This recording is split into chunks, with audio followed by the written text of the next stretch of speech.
दोस्तों नमस्कार, मैं हूं शैलेंद्र सिंह और आप देख रहे हैं हमारा YouTube चैनल शब्द शब्द शैलेंद्र सिंह। आज हमारे साथ हैं स्मिता मिश्रा जी, जो बहुमुखी प्रतिभा की धनी हैं। आप लेखक भी हैं, कवयित्री भी हैं, समाज सेवा के क्षेत्र में भी आप काम कर रही हैं। तो आज हम इन सारे मुद्दों पर स्मिता जी से बात करेंगे और शुरुआत करेंगे कि कैसे जो लेखन और कविता दोनों के गुण एक साथ उनमें कैसे आए। जी नमस्कार शैलेंद्र जी। और मैं अपनी बात शुरू करूं तो इससे पहले मैं एक निदा फाजली का एक शेर कहना चाहूँगी। जैसा तो कि हर आदमी में होते हैं 10-20 आदमी, हर आदमी में होते हैं 10-20 आदमी, इसको भी देखना हो कई बार देखना। तो ये शेर मैंने इसलिए बोला क्योंकि मैं बहुत सारी चीज़ों में काम करती हूँ। हालांकि इस शेर को समझने के लिए इसकी अलग अलग बहुत सारी व्याख्याएं हो सकती हैं और हैं, लेकिन एक व्याख्या ये भी है कि जब आपकी मतलब आप बहुत सारे क्षेत्रों में काम करते हैं तो अगर आपसे कोई मिलता है तो मतलब आपके अंदर इतनी सारी और पर्सनालिटीज भी होती हैं। तो जैसा आपने बोला कि बहुत सारे क्षेत्रों में काम करती हैं, तो उसमें आपने एक मिस कर दिया। मैं एक टीचर भी हूँ। मैं छोटे बच्चों के साथ में काम करती हूँ। छोटे बच्चों के स्कूल में बहुत सालों से पढ़ा रही हूँ और बीच में ब्रेक कर दिया था, उसके बाद में फिर से शुरू किया था। अभी काफी सालों से छोटे बच्चों के साथ में पढ़ा रही हूँ, मुझे अच्छा लगता है। अच्छा, तो अब आप अपनी शुरुआत से बताइए कि कैसे जो साहित्य के प्रति आपका जो लगाव रहा, जो घर परिवार में माहौल था, वहाँ क्या प्रभाव पड़ा उसका? साहित्य में तो ऐसा था कि मेरे पिताजी इलाहाबाद यूनिवर्सिटी से जुड़े रहे, पढ़े थे वहाँ से। तो वहाँ पर उस जमाने में उनके फिराक गोरखपुरी जो बहुत मशहूर शायर हैं, वो उनके गुरु हुआ करते थे, उनको अंग्रेजी पढ़ाया करते थे। और नीरज जी कवि सम्मेलनों में आया करते थे, गोपाल दास नीरज जी। हरिवंश राय बच्चन जी के यहाँ भी पिताजी का जाना था। तो उस वजह से एक साहित्यिक माहौल था। तो वो लेकिन हम ये बात है पिताजी जब पढ़ते थे, तो जब वो बाद में जब हम लोग थोड़े थोड़े बड़े हुए, तो जब हमें घर में बताते थे, अपनी बातें बताते थे, तो उसमें ये किस्से हुआ करते थे जो मुझे बहुत रोचक लगते थे। कि फिराक गोरखपुरी, अब हमने फिराक गोरखपुरी को किताबों में पढ़ा था, हमने सोचा कि बताइए वो आपको पढ़ाते थे वो किस तरह। तो वो मालूम चला फिराक गोरखपुरी अंग्रेजी पढ़ाते थे और पढ़ाते पढ़ाते वो बीच में शायरी सुनाने लगते थे। तो इस तरीके के, तो वही कहीं ना कहीं दिमाग में चीजें आती गई। जो रोचक किस्से थे जी, वो आप पे प्रभाव डालते रहे। जी, वो प्रभाव डालते रहे। और उसके बाद में फिर किताबें पढ़ने का थोड़ा सिलसिला शुरू हुआ। ये बात मैं कक्षा 5-6 से बताऊंगी कि कक्षा 5 और 6 से इस तरीके का टेस्ट डेवलप हुआ। तो जयशंकर प्रसाद, और पहले तो हिंदी, हमारे तो स्कूल में भी जो हिंदी में कविताएं होती थी वो भी अच्छी लगती थी। फिर धीरे धीरे किताबें घर में हुआ भी करती थी। फिर थोड़ा सा और अपनी रुचि बढ़ी और तो धीरे धीरे धीरे धीरे ग्रो किया है।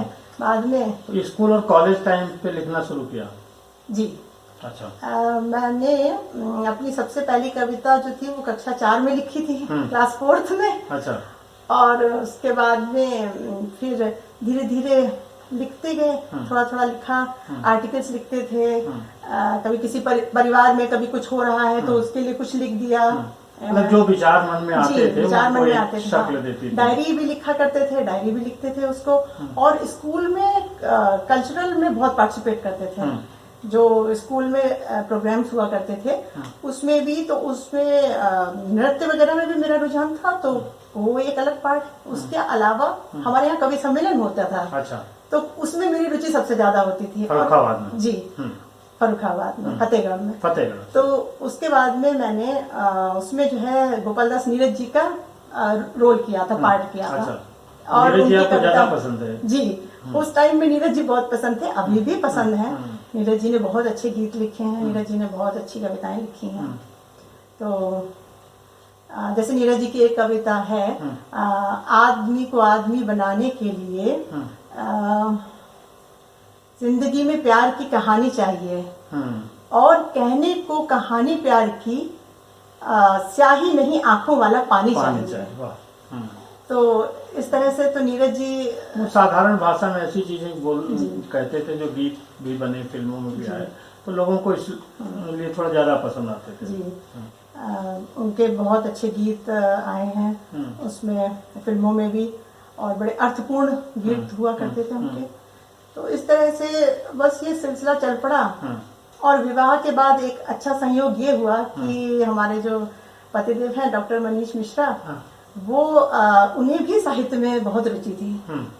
तो हमारी शादी की जो बातचीत हुई, तो हमारी जब पहली मुलाकात हुई तो मुझे बस 2-3 चीजें थी कि एक ऐसा इंसान हो जिसे थोड़ी सी साहित्य की समझ हो और थोड़ा संगीत से प्रेम हो। अच्छा। ये मेरे 2 इश्यूज थे। और मुझे बहुत डर था कि एक वो साइंटिस्ट है, कि एक साइंटिस्ट की जो कि ये शायद रूखे से व्यक्ति होंगे, उनको साहित्य से, हिंदी साहित्य से तो शायद बिल्कुल ही लगाव नहीं होगा। लेकिन ऐसा नहीं हुआ। हमारी बातचीत हुई और मालूम चला कि वो भी एक कवि हैं और साहित्य प्रेमी हैं और कविताएं लिखते भी हैं। और तो वहां से फिर दोनों लोगों का एक साथ जो है, जो शादी के बाद फिर आपको शौक और थोड़ा सा परवान चढ़ा। जी बिल्कुल। उससे फायदा ये हुआ कि उन्होंने बहुत सारी चीजें मुझे इंट्रोड्यूस कराई, बहुत सारे नया उन्होंने इजाफा किया, और मैंने भी उसमें जो मुझे अच्छा लगता था मैंने उन्हें सजेस्ट किया कि ये मैं पढ़ती हूँ, उन्होंने कहा ये मैं पढ़ता हूँ। फिर चूंकि एक जैसी रुचि हुई तो आगे कुछ इस तरीके की कोई सलाह है, कोई सुझाव है, तो वो भी आने लगे। हाँ, वो आने लगे और पढ़ने लिखने का दौर चल पड़ा। अभी भी हम लोग बैठ के बहुत साहित्यिक चर्चा करते हैं, और इससे जो है रुचि एक होने से बस ये रुका नहीं, ये सिलसिला रुका नहीं, और ये अनवरत अभी चल रहा है। अच्छा, अब जब टीचिंग की तरफ फिर कैसे आपका जाना हुआ? जी उससे पहले क्या मैं आगे हम लोग बढ़े, उससे पहले मैं अपनी एक कविता सुनाना चाहूंगी। ये इसका शीर्षक है बूढ़ी स्त्रियां। बूढ़े जब छड़ी बगल में दबाकर लौट रहे होते हैं मॉर्निंग वॉक से, तब अक्सर व्यस्त होती हैं बूढ़ी औरतें अपने रचे बचे संसार के विस्तार में। जब वे, यानी बूढ़े, जब वे चाय की चुस्की के साथ बाँचते हैं अखबार की सुर्खियां, बूढ़ी औरतें अपनी झुकी कमर के साथ सुबह की धूप के लिए बांध रही होती हैं मलमल अपने अचार की बरनियों पर। जब वे च्यवनप्राश के साथ ले रहे होते हैं दूध और बादाम के 5 दाने, बूढ़ी औरतें बना रही होती हैं अपने पोतों की फरमाइश पर दाल के पराठे। जब वे नाश्ते के बाद फरमा रहे होते हैं आराम, बूढ़ी औरतें अपने घुटने के दर्द के साथ ऊंचे मूड़े पर बैठकर कर रही होती हैं दुर्गा सप्तशती का पाठ। और जब वे हो रहे होते हैं संसार से विरक्त, बूढ़ी औरतें झुर्रियों वाली अपनी पोपली मुस्कान के साथ कर रही होती हैं नई पीढ़ी का स्वागत। बहुत अच्छी कविता आपने, और जो जीवन में आप देखती हैं ये उस पे पूरी तरह से आधारित है। जी, ये हमारे घर की दादी, नानियाँ, ताई, चाचियों का ही संसार है, वही से देख के प्रेरित होके लिखा था ये। जी, फिर हम लोग जो टीचिंग की तरफ चल रहे थे, तो आपने कैसे शुरू किया? तो ऐसा था, मेरा कोई टीचिंग का अनुभव भी नहीं था और मुझे कुछ जाना भी नहीं था उस फील्ड में, क्योंकि मैंने कुछ दिन ऑल इंडिया रेडियो में शुरुआत की थी। शिलोंग में मैंने ऑल इंडिया रेडियो में भी काम किया कुछ दिन। वहां पर उस जमाने में हिंदी और इंग्लिश अनाउंसर अलग अलग होते थे, तो नॉर्थ ईस्ट में हिंदी भाषी चूंकि कम है, तो वहां मुझे मौका मिला था। तो मुझे उधर वो फील्ड ज्यादा पसंद थी। लेकिन उसके बाद में हम लोग शिलोंग से लखनऊ आ गए, तो यहाँ पर हमारे 2 छोटे बच्चे थे, तो मेरे पास इतना टाइम नहीं था कि मैं अलग अलग शिफ्ट में काम कर पाऊँ, तो इसलिए मैंने नहीं ज्वाइन कर पाया। और यहाँ पर बच्चे का एडमिशन कराने में अपने बेटे का प्ले ग्रुप में गई एक स्कूल में, तो वहां पर मुझे ऑफर हुआ कि आप भी ज्वाइन कर सकती हैं, अगर आप चाहें तो आप भी अपने बेटे के साथ में ज्वाइन करें। तो मुझे ये अच्छा लगा, और मुझे छोटे बच्चों के साथ काम करना अच्छा लगता है। जी, बस वहां से टीचिंग का सिलसिला चालू हुआ जो अभी तक चल रहा है। और मैं बहुत छोटे बच्चों के साथ में, केजी तक के बच्चों के साथ में काम करती हूँ, और मुझे वो बहुत अच्छे लगते हैं और मुझे उनमें ईश्वर दिखता है। तो ये एक आध्यात्मिक ये रहा पढ़ाई का, जो आप पढ़ाती रही। जी। अच्छा, आप लिखती भी हैं, लेख भी लिखती हैं जो सामाजिक हैं, साहित्यकारों के ऊपर हैं। तो कविता के साथ साथ ये लेखन भी आपको ऐसे ही सीखने को मिला, किस तरीके से इसको आगे बढ़ाया आपने? देखिए, साहित्य की तो दो विधाएं हैं कि आप गद्य लिखें या पद्य लिखें। तो शुरुआत में तो मेरा रुझान पद्य की ओर ज्यादा था, और बाद में वो धीरे धीरे फिर गद्य की ओर बढ़ा। तो उससे मुझे मतलब आर्टिकल लिखने में थोड़ा अच्छा लगा। तो वो चाहे सामाजिक हो या किसी व्यक्तित्व पर कुछ लिखना हो, जैसे मैंने नीरज जी के ऊपर एक लेख लिखा था, या मैंने फिराक गोरखपुरी जी के ऊपर लेख लिखा था, या आगे मैं जगजीत सिंह जी पे कुछ लिखना चाहती हूँ। ऐसे ऐसे बहुत सारे लोग हैं। और सामाजिक चीजों पे भी जी, और सामाजिक भी, जैसे कि मैंने एक आर्टिकल लिखा था जिसका कि शीर्षक था स्त्री स्वतंत्रता मगर काट छाट के। अच्छा। तो ये पब्लिश भी हुआ था, काफी टाइम पहले की बात है जी। तो ये महिला दिवस पर लिखा था मैंने, और इस पर मेरा महिलाओं के प्रति मतलब बहुत ज्यादा मेरी सोच वैसी है कि मुझे लगता है कि अभी भी मुझे बहुत अफसोस है कि अभी भी जो समानता की बात हम करते हैं वो समानता नहीं है। डोमेस्टिक वायलेंस जिस कदर बढ़ रही है, इतने पढ़े लिखे समाज में जब स्त्रियां काम कर रही हैं, कंधे से कंधा मिला के चल रही हैं, उसके बाद भी वो हालात हैं। मैं ये शब्द अच्छा नहीं लगेगा, फिर भी मैं बोलूंगी कि वो पिट रही हैं, और बड़ी दुख की बात है। तो इस तरीके की चीजें, तो इसीलिए मैंने लिखा था कि स्त्री स्वतंत्रता मगर काट छाट। अच्छा, कुछ जैसे कविताएं हैं और आपके लेख हैं, तो इन सबको किताबों के रूप में, संकलन के रूप में कोई योजना है प्रकाशित कराने की? चूंकि दो अलग अलग विधाओं में लिखती हूँ, तो अब इतना मटेरियल हो जाए कि एक गद्य में हो जाए, पद्य में हो जाए, तो शायद आगे में तो होगा। हाँ है, लेकिन वही होता है, कभी कभी अपने आप से सेटिस्फाइड नहीं होता है। तो मैं भी अपने आप से संतुष्ट नहीं होती, मुझे लगता है कि नहीं, इससे और अच्छा आना चाहिए, इससे और अच्छा आना चाहिए। तो वो जब तक और अच्छा आएगा तभी ये संभव है जी। आपका एक सामाजिक चिंतन भी है और समाज के लिए भी काम करती हैं, एक सामाजिक संस्था भी है जी।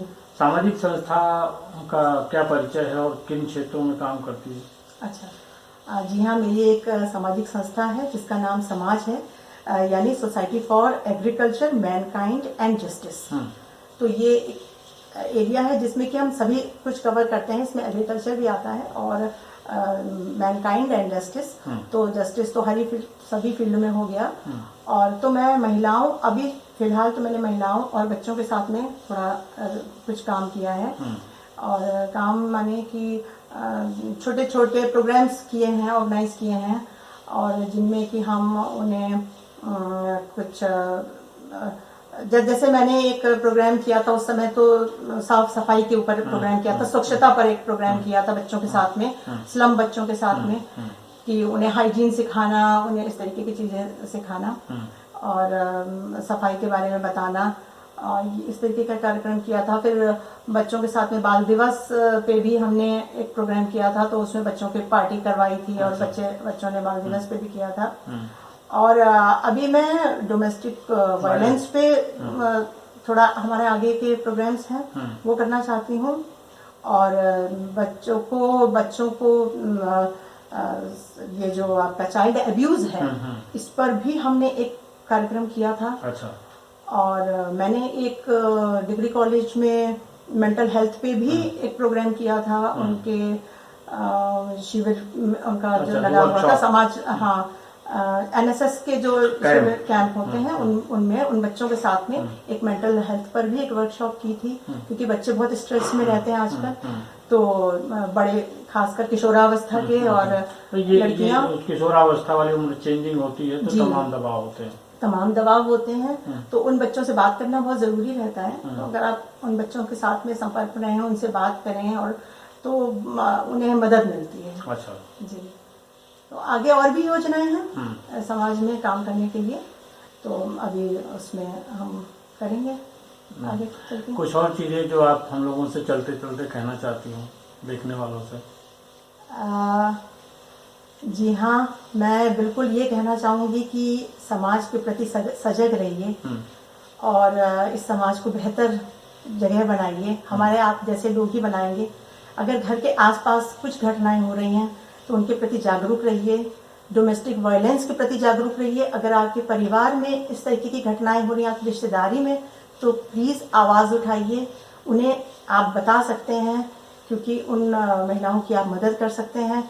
कभी कभी आपको लगेगा कि ये तो बड़ी सक्षम हैं, ये तो इनके यहाँ तो इस तरीके की बातें नहीं होती हैं, या हाँ, लेकिन होती हैं वो, और बहुत स्ट्रांग, मैंने बहुत स्ट्रांग महिलाएं भी देखी हैं जो कि इस बात, ये उनके साथ भी ऐसी घटनाएं होती हैं, और बड़ी ये दुख की बात है। तो मैं एक ये बात शेयर करना चाहूँगी। और दूसरा, मैं चाइल्ड अब्यूज़ को लेके भी, कि चूँकि मैं छोटे बच्चों के साथ काम करती हूँ, तो मैं उन मदर्स के साथ में बात करती हूँ, और मैं उन्हें अपने स्तर पर उन्हें जागरूक करने की कोशिश करती हूँ, और बच्चों को भी सिखाती हूँ, और मैं अपनी संस्था में भी इस तरीके के काम और आगे और ज़्यादा करूँगी।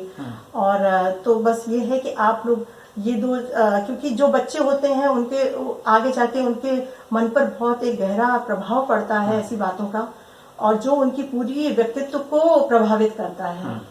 वो जिंदगी भर वो एक जी, वो भूल नहीं पाते हैं। और इसीलिए आजकल जो मानसिक बीमारियां और इस तरह के तनाव जो बढ़ रहे हैं, वो उसके पीछे बहुत बड़ा रीज़न ये भी है।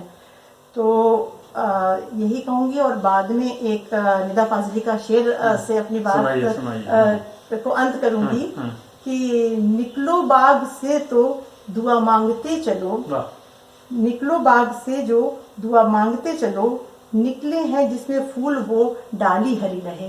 ये बात मैं समाज के लिए कह रही हूँ कि हमारे जो समाज है वो बाग की तरह है, और उसकी हर डाली हरी रहे। बस यही दुआ है। तो साथियों, ये थी स्मिता जी के साथ हमारी बातचीत। आपको कैसी लगी ज़रूर बताइएगा, और कमेंट बॉक्स में आप लिखेंगे तो हम लोग फिर एक बार स्मिता जी के साथ बैठेंगे, और उन जो आपने कमेंट किए होंगे उन पे फिर बातचीत होगी। बहुत शुक्रिया स्मिता जी आपका भी, और सभी साथियों आपका भी। Thank you.